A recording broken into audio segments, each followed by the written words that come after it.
The last time Karen Keshura was on a C-5A Galaxy, the long war in Vietnam was coming to an end. It was a different kind of homecoming flight. At just 7 months old, Keshura was one among hundreds of orphan Vietnamese children aboard the aircraft heading to meet their new families in America.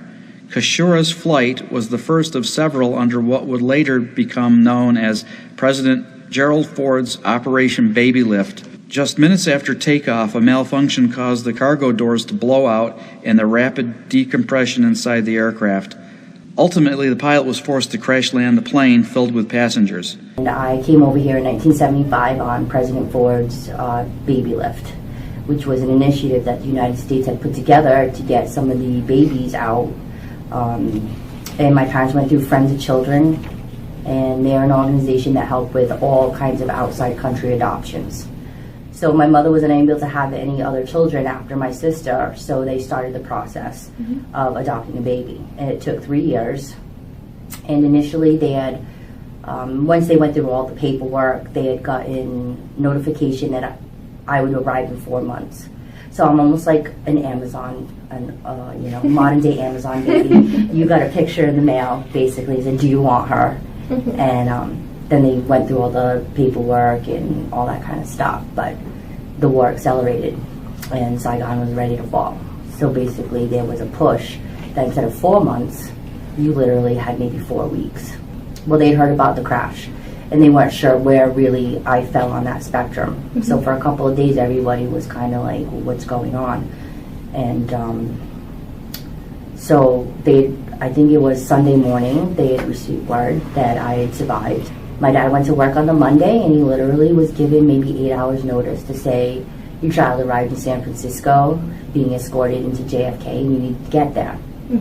I don't know if it was necessarily survivor's guilt, but I just never liked to talk about it, Keshura said. A lot of lives were lost, a lot of babies were lost. Keshura was traveling in the upper troop compartment, which remained largely intact. Despite the rest of the airplane's devastation after the crash landing, she and more than 150 children, Air Force personnel, and civilians survived the crash, but many did not. Aside from a binder full of photos and news clippings, Keshura never really dug too deep into her Vietnamese roots or what happened that day. Maintain a sense of humor about it, but I was a baby. I came over at 7 months, so for me, I've always just been me, a Keshura, American, for lack of a better term, so I didn't know anything different. So I didn't have this compulsion to find more, to maybe find a survivor, or anything like that. So maybe that's part of why I've never really delved into more of the story. She found a renewed interest in her story, however, when an old friend and classmate, Chief Master Sergeant Justin Thurber, invited her to Westover. Being the maintenance superintendent of a C-5 base, I thought, what a weird connection. And it's a nice connection, though, because you sit there and you're like, I had someone that's distinctly affected by a C-5, and I'm the maintenance superintendent at a C-5 base.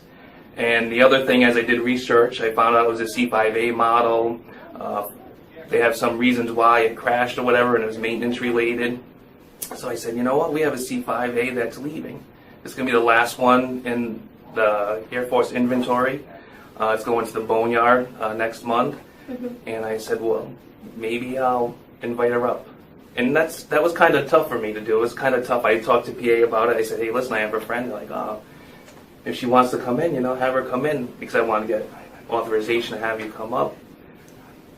But, for me it was difficult because I knew you for a while, and like I said, never knowing that happened, I was kind of, I don't know how you felt about it. Keshura graciously accepted Thurber's invitation to Westover, despite his hesitation to dive into an aspect of his friend's personal life that she had always kept to herself. This visit brought about my desire to know more, Keshura said. When I came here, I didn't just want to look at the planes. I wanted to be more than that. I wanted to connect with it. Emotion overcame Keshura as she and a group of her family members and friends climbed up the ladder to the troop compartment inside the C-5A. This closes that chapter for me. The best part of the experience was seeing one of Westover's C-5s soaring through the air. I had an enormous sense of peace seeing the plane take off and fly.